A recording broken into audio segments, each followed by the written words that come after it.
السلام علیکم. آج ہماری حدیث نمبر 17 اور 18 ہے. حدیث نمبر 17: من حج البیتہ، جس نے بیت اللہ کا حج کیا، فقضا مناسکہ ہو، اور اس کے مناسک پورے کیے، المسلمون من لسانہ، اور مسلمان اس کے زبان سے بیادیہ اور اس کے ہاتھ سے محفوظ رہے، غفر ما تقدم من ذنبہ، تو اس کے معاف کر دیے جائیں گے جو اس کے پچھلے گناہ ہیں. حج کی اہمیت اور مناسک حج اس حدیث کا موضوع ہے.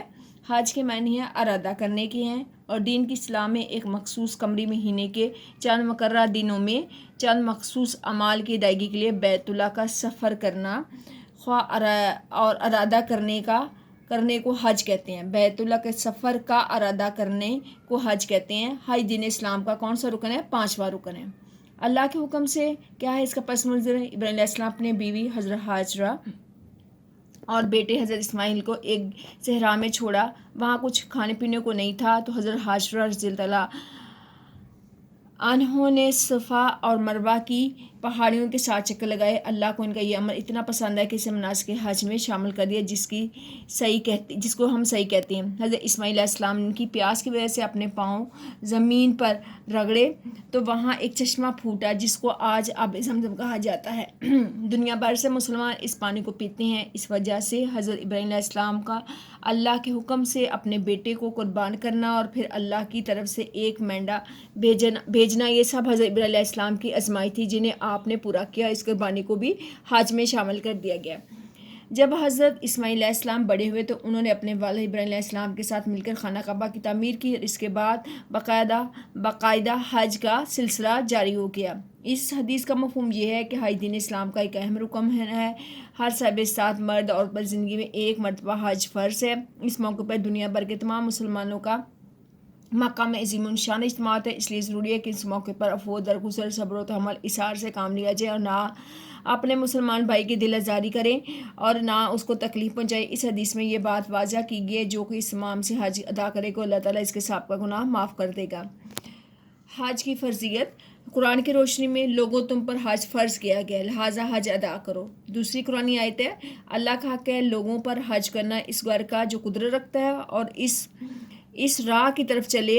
جو نہ مانے تو پھر اللہ کو بھی اس جہان کے لوگوں کی کوئی پرواہ نہیں. سورۃ آل عمران کی آیت ہے. پھر اللہ تعالیٰ فرماتے ہیں اللہ کے واسطے بیت اللہ کا حج کرنا فرض ہے ان لوگوں پر جو استطاعت رکھتے ہیں. یہ سورۃ آل عمران کی آیت ہے. آگے ہم اگلی آیت دیکھتے ہیں: اور لوگوں میں حج کا اعلان کر دو، اور وہ دور دراز مقاموں سے حج ادا کرنے پیدل اور اونٹوں پر سوار آئیں گے. ٹھیک ہے، اب ہم دیکھتے ہیں احادیث کی روشنی میں حج کی فرضیت. کیا چیز حج کو فرض کر دیتی ہے؟ آپ صلی اللہ علیہ وسلم نے فرمایا سامان اور سواری. ٹھیک ہے، سامان سفر اور سواری. بدترین موت حضرت علی رضی اللہ عنہ سے روایت ہے، رسول اللہ صلی اللہ علیہ وسلم نے فرمایا جو شخص استطاعت رکھنے کے باوجود حج ادا نہیں کرتا مر جاتا تو اس کے لیے برابر ہے کہ وہ یہودی کی موت مرے یا عیسائی کی.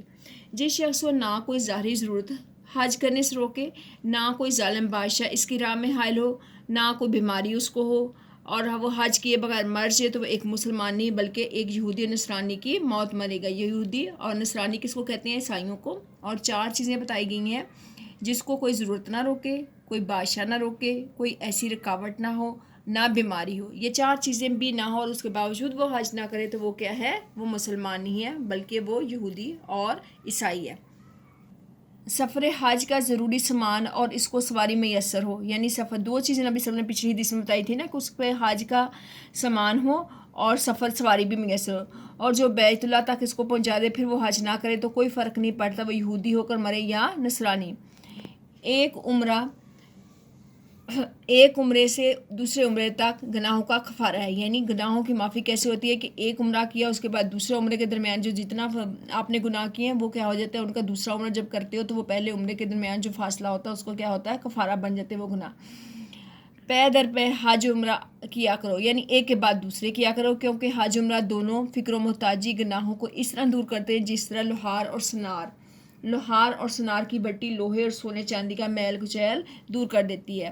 فریضہ حج کی ادائیگی سے انسان کے سابقہ گناہ کہتے ہیں، یعنی پچھلے گناہ معاف ہو جاتے ہیں. جو شخص اس طرح سے حج ادا کرے کہ نہ اس نے کوئی بری بات کہی نہ کوئی گناہ کیا تو وہ ایسا ہے جیسے اس سے ابھی ماں نے اسے پیدا کیا ہو، یعنی گناہوں سے بالکل پاک صاف ہو جاتا ہے. افضل ترین عبادت کیسے ہے؟ ایمان اور جہاد کے بعد سب سے زیادہ افضل عمل حج کو کہا گیا ہے۔ حضرت محمد صلی اللہ علیہ وسلم سے دریافت کیا گیا کہ سب سے افضل عمل کون سا ہے؟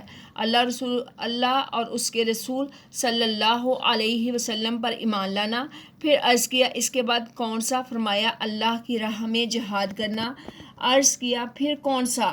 فرمایا حج مبرور، یعنی سنت کے مطابق حج۔ حج مبرور کا بدلہ کہ حج مبرور کا بدلہ تو بس جنت ہی ہے۔ اللہ تعالیٰ کی مہمان نوازی کی سعادت، حج کرنے والے کو اللہ تعالیٰ کی مہمان نوازی کی سعادت نصیب ہوتی ہے۔ حج عمرہ کرنے والے اللہ تعالیٰ کے مہمان ہوتے ہیں۔ اگر وہ اللہ تعالیٰ سے دعا کریں تو اللہ ان کی دعا قبول کرتے ہیں، اگر وہ اسے مغفرت مانگے تو وہ ان کی مغفرت فرما دیتے ہیں۔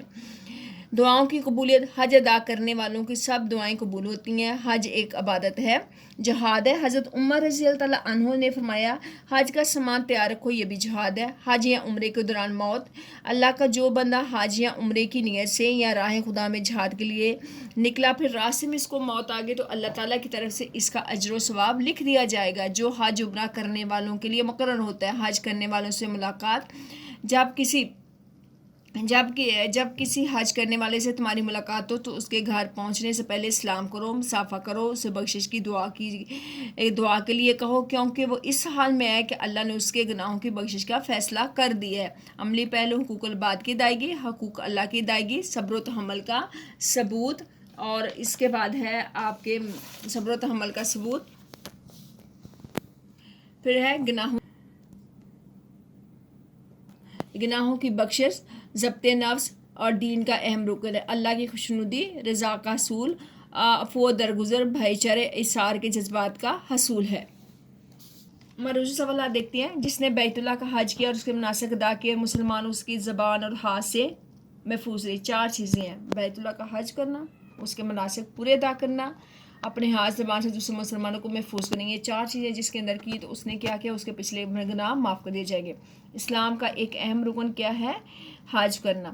ہر صاحب استطاعت مسلمان پر زندگی میں کتنی دفعہ حج فرض ہے؟ 1 بار۔ ہر صاحب استطاعت مسلمان پر، مرد اور عورت پر کیا ہے؟ حج کیا ہے؟ فرض ہے۔ حج کے سلسلے میں دنیا بھر کے مسلمانوں کو عظیم الشان اجتماع ہوتا ہے۔ کہاں؟ مکہ مکرمہ میں۔ اس بات کا اہتمام ضروری ہے کہ اس موقع پر صبر و تحمل، عفو و درگزر، اثار سے کام لینا ضروری ہے۔ حج کے موقع پر اپنے کسی مسلمان بھائی کی دل آزاری نہ کی جائے، یعنی اس کا دل نہ دکھایا جائے، یعنی دل آزاری نہ کی جائے۔ کس سے نہ کی جائے؟ زبان سے۔ اپنے کسی مسلمان بھائی کو کوئی تکلیف نہ پہنچائی جائے، کس سے؟ ہاتھ سے۔ حدیث شریف میں حج کی کیا فضیلت بیان کی گئی ہے؟ جو شخص مناسک حج ادا کرتا ہے تو دوسرے مسلمان اس کے ہاتھ زبان سے محفوظ رہے تو اس کے گناہ معاف کر دیے جاتے ہیں، پچھلے تمام گناہ۔ حج کس مسلمان پر فرض ہے؟ صاحب استطاعت مسلمان۔ کس پہ صاحب استطاعت مسلمان؟ مرد اور عورت زندگی میں 1 بار بیت اللہ کا حج فرض ہے۔ اور صاحب استطاعت کون ہوتا ہے؟ جس کے پاس سواری بھی ہو اور زیادہ راہ، یعنی سفر کے دوران کے جو ضروریات کی چیزیں ہیں وہ بھی اس کے پاس پوری ہوں، ٹھیک ہے، اس کو کہتے ہیں اس کے پاس استطاعت ہے۔ حج کا عظیم الشان اجتماع کہاں ہوتا ہے؟ مکہ مکرمہ میں۔ حج کے لیے کس بات کا اہتمام ضروری ہے؟ حج کے لیے اس بات کا کہ صبر و تحمل، عفو و درگزر، اثار سے کام لیا جائے۔ جو حج اپنے مکمل اہتمام سے کیا جائے اس کا کیا ہے؟ جو حج اپنے پورے اہتمام کے ساتھ کیا جائے تو انسان کے پچھلے گناہ معاف کر دیے جاتے ہیں۔ ترجمہ لکھیں۔ من حج البیت فقضی مناسکہ، من جس نے حج کیا، بیت اللہ کا، فقضی پس پورے کیے، مناسکہ اس کے مناسک، تو جس نے بیت اللہ کا حج کیا اس کے مناسک پورے کیے۔ ترجمہ کیجیے۔ غفر لہ ما تقدم من ذنبہ، غفر معاف کر دیے جائیں گے، لہ اس کے لیے، ما جو تقدم پچھلے ہیں، من ذنبہ اس کے گناہوں میں سے۔ سلم اور لسانی کا معنی، سلم کا معنی ہے محفوظ رہے، لسانیہ اس کی زبان سے۔ حدیث نمبر 17 حج کے، اور حدیث نمبر 18 کے یہ ہے اللہ کے راستے میں غبار آلودہ، یعنی اللہ کے راستے میں جہاد کرنا۔ جہاد کیسے ہوتا ہے؟ من اغبرت قدمہ فی سبیل اللہ، جس کے قدم غبار آلود ہوئے اللہ کے راستے میں، حرمہ اللہ حرام کی ہے، ہو اس پر اللہ نے، علی النار آگ، جس کے قدم اللہ کے راستے میں غبار آلود ہوئے اللہ نے اس پر آگ حرام کر دی۔ اب دیکھتے ہیں اس حدیث کا موضوع کیا ہے، جہاد کی اہمیت۔ اب جہاد کی کون کون سی اقسام ہے، کیسے ہوں گے، اس کو ہم دیکھتے ہیں۔ جہاد اقسام میں سے لانگ ٹاپک کروا دی ہے، وہ تمام اقسام اس میں آتی ہیں، اور ان اقسام کے اگر آپ نے کچھ بھی قرآن و حدیث کی روشنی میں آپ نے یاد کیا ہوگا یہاں، تو وہ آپ اس حدیث کے اندر لکھ سکتے ہو، ٹھیک ہے۔ اگر وہاں سے لانگ ٹاپک یاد کیا تو وہ اس حدیث کے میں ایڈ ہو سکتے ہیں۔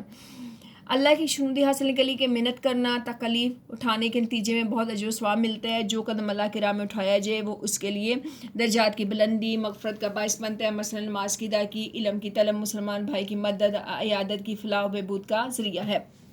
جو شخص اللہ کی دعوت و تبلیغ کے لیے نکلے اور ہر قدم پر نیکی ہے، جہاد کے لغوی معنی کوشش کرنے، اصلاح میں اس سے مراد وہ کوشش ہے جو اللہ کے دین کے حفاظت اور فروغ، امت مسلمہ کی سربلندی کے لیے کی جائے، اطاعت الہی سے روکنے والی ہے، ہر قوت کے خلاف جہاد ہے۔ اس حدیث میں یہی بات بتائی گئی ہے کہ جو کوئی جہاد فی سبیل اللہ کے عزم سے چلے تو یہ اتنا پسندیدہ عمل ہے کہ اللہ کی راہ میں اس شخص کے قدم غبار آلود ہونے کی وجہ سے اللہ نے جہنم کی آگ اس پر حرام کر دی ہے۔ اب ہم دیکھتے ہیں قرآن کی روشنی میں جہاد کی فضیلت، کافروں مسلمانوں کی لڑائی میں کیا فرق ہے، ٹھیک ہے۔ جو لوگ ایمان لائے وہ لڑتے ہیں اللہ کی راہ میں، اور جو کافر لوگ ہیں وہ کس کی راہ میں لڑتے ہیں؟ شیطان کی راہ میں۔ سورۃ نساء کی آیت ہے۔ اور اللہ کی راہ میں خرچ کرنے والے ہوتے ہیں۔ کون سے والے ہوتے ہیں اللہ کی راہ خرچ کرنے والے؟ کون ہیں؟ اور وہ لوگ جو نماز قائم کرتے ہیں، مال جو ہم نے دیا اس کو اللہ کی راہ میں خرچ کرتے ہیں، یہی سچے مومن ہیں، ان کے لیے عزت کی روزی بخشش۔ یہ سورۃ انفال کی آیت ہے، آپ 9 پہ پڑھ چکے ہو۔ پھر سورۃ انفال میں لڑنے کا حکم ہے، اور ان سے اس وقت تک لڑتے رہو جب تک فتنہ ختم نہ ہو جائے اور سارے کا سارا دین کس کا نہ ہو جائے؟ اللہ کا نہ ہو جائے۔ اللہ کی طرف دعوت دینے کا طریقہ، اور ان لوگوں کو اپنے پروردگار پر دعوت و حکمت، دانش، اچھی نصیحت کے ساتھ کرو، اور ان سے مجادلہ، بحث و مباحثہ، جنگ اچھے طریقے سے کرو۔ جہاد کا نتیجہ، جو لوگ ہمارے بارے میں جنگ کرتے ہیں تو ہم ان کو اپنے راستے دکھاتے ہیں، اور اللہ نیکوکاروں کے ساتھ ہے، ٹھیک ہے۔ پھر آگے ہے قرآن آیت ہے، سونا چاندی جمع کرنے والوں پر وعید کا مطلب ہوتا ہے بری خبر، عذاب کی خبر، اور عید کا مطلب ہوتا ہے اچھی خبر، ٹھیک ہے۔ واو کی وجہ سے معنی چینج ہے۔ جو لوگ سونا چاندی ذخیرہ اندوزی کرتے ہیں اور اسے اللہ کی راہ میں خرچ نہیں کرتے، ان کو دردناک عذاب کی وعید سنا دو۔ بہترین تجارت کیا ہے؟ میں تمہیں ایسی بہترین تجارت بتاتا ہوں جو تمہیں عذاب سے بچا لے، اللہ اور اس کے رسول پر ایمان لاؤ اور اپنی جانوں اور مالوں سے جہاد کرو۔ احادیث کی روشنی میں، تم اگر کسی کو برائی کرتے دیکھو تو ہاتھ سے رکھو، اتنی طاقت نہ ہو تو زبان سے، اگر اتنی بھی طاقت نہیں ہے تو برا جانو کس کو؟ دل میں برا جانو ایمان کا کمزور ترین درجہ ہے۔ شہید کی آرزو، جب جنت میں داخل ہونے کے بعد کوئی شخص اس خیال سے دوبارہ دنیا میں نہیں جانا چاہتا تاکہ دنیا میں کچھ اور ہو وہ اسے دوبارہ مل جائے، مگر ایک شہید اس کی آرزو کرے گا کہ وہ دوبارہ دنیا میں جائے اور 10 بار مارا جائے، کیونکہ شہادت میں وہ لذت ہے جو کسی اور موت میں نہیں۔ اللہ کی راہ میں اللہ کے لیے ایک صبح اور شام کا نکلنا دنیا اور ما فیہا سے بہتر ہے۔ ما فیہا کا مطلب جو کچھ اس میں ہے۔ اللہ کا قرب کیسے ملتا ہے؟ اللہ تعالیٰ کے سب سے زیادہ قرب حاصل کرنے کا ذریعہ اللہ کی راہ میں جہاد کرنا ہے، ٹھیک ہے۔ اس کے بعد ہے سب سے بڑا جہاد، ایک ظالم حکمران کے سامنے کلمہ حق کو بلند کرنا، اہم چیز۔ آگے کیا ہے جی؟ تمام چیزوں کا کفارہ، اللہ کی راہ میں شہید ہونا تمام چیزوں کا کفارہ ہے سوائے قرض کے۔ آنکھ پر جہنم کی آگ حرام، 2 آنکھوں پر جہنم کی آگ حرام ہے، ایک وہ جو اللہ کے راہ خوف سے روئے اور ایک وہ جو اللہ کی راہ میں پہرا دے۔ تلواروں کے سائے میں جنت ہے، جنت تلواروں کے سائے میں ہے۔ دوسرا بہادری، استقامت، صبر و تحمل کا عملی ثبوت، اللہ کی رضا کا حصول، درجہ شہادت کا حصول، اشاعت دین کا باعث، دشمنان اسلام پر روب۔ مروزی سب سے پہلے ہے جس کے قدم اللہ کی راہ میں غبار ہو، اللہ نے اس پر حرام کر دی، کیا ہے؟ آگ پر حرام۔ دوسرا ہے بندوں کے لیے اپنے رب کی خاطر ہر تکلیف برداشت کرنے پر اجر ہے۔ جو قدم اللہ کی راہ میں اٹھتا ہے اس کے لیے کیا ہے؟ جو قدم بھی اللہ کی راہ اس کی مغفرت اور بلندی درجات کا باعث ہے۔ علم کی طلب، نماز کی ادائیگی، عبادت کے لیے اپنا قدم غبار آلود کرنا بھی ذریعہ ہے کس کا؟ فلاح اور کامیابی کا۔ اگر کوئی شخص اللہ کے دین کی خاطر دعوت و تبلیغ کے لیے نکلے تو اس کے ہر قدم پر کیا ہے؟ ہر قدم پر نیکی ہے۔ اس عزم سے چلنا ایک پسندیدہ عمل ہے، اس عزم سے چلنا، ٹھیک ہے، یعنی جہاد فی سبیل اللہ۔ اس راہ میں غبار آلود ہونے والے قدموں کی وجہ سے اللہ تعالیٰ جہنم کی آگ پر اس کو حرام کر دیتا ہے۔ کیا کر دیتا ہے؟ اور جہنم کی آگ جہاد کی وجہ سے، ٹھیک ہے۔ قدماہ کا مطلب کیا ہے؟ قدماہ اس کے دونوں قدم۔ النار کا مطلب کیا ہے؟ آگ پر۔ ہر تکلیف برداشت کرنی چاہیے اللہ کی خاطر۔ آگے ہم دیکھتے ہیں اس کے مختلف سوالات کیا ہیں۔ اللہ تعالیٰ نے کس پر آگ حرام کی دی؟ اللہ تعالیٰ نے جس کے قدم اللہ کے راستے میں غبار آلود ہے۔ اللہ تعالیٰ کی خوشنودی کے لیے اس نے تکلیف برداشت کرنے کا کیا فائدہ ہوتا ہے؟ برداشت کرنے سے اس کے ہر تکلیف کے بدلے میں اس کے لیے اجر ہوتا ہے۔ اللہ کی راہ میں اٹھنے والے قدموں کو کیا فضیلت حاصل ہے، وہ اس کی مغفرت اور درجات کی بلندی کا باعث بنتے ہیں۔ پھر ہم دیکھتے ہیں فلاح و کامیابی کے چند ذرائع کون سے ہیں۔ فلاح و کامیابی کے چند ذرائع: نماز کی ادائیگی، علم کی طلب، مسلمان بھائی کی مدد کرنا، عیادت یعنی بیمار کی کرنا، غبار آلود ہونا، اس کے قدم اللہ کے راستے میں فلاح و کامیابی کا ذریعہ ہے۔ آگے دعوت و تبلیغ کے نکلنے والے کے بارے میں کیا فضیلت ہے۔ ہر کوئی شخص اللہ کے دین کی خاطر دعوت و تبلیغ کے لیے نکلے تو اس کے ہر قدم پر نیکی ہے۔ جہاد فی سبیل اللہ کے عزم سے چلنا کیسا عمل ہے۔ جہاد فی سبیل اللہ کے عزم سے چلنا ایسا پسندیدہ عمل ہے کہ اس کے بارے میں بڑے اس کے راستے میں غبار آلود ہونے والے قدموں پر اللہ تعالیٰ نے جہنم کی آگ حرام قرار دی ہے۔ حرمہ اللہ علی النار، اللہ تعالیٰ نے اسے آگ پر حرام کر دیا۔ حرمہ اس کو حرام کیا، اللہ نے علی النار آگ پر۔ اغبرت کا مطلب ہے غبار آلود ہونا، النار کا معنی ہے آگ۔ آپ کی یہ دونوں حدیثیں مکمل ہوگی۔ جزاک اللہ۔ السلام علیکم۔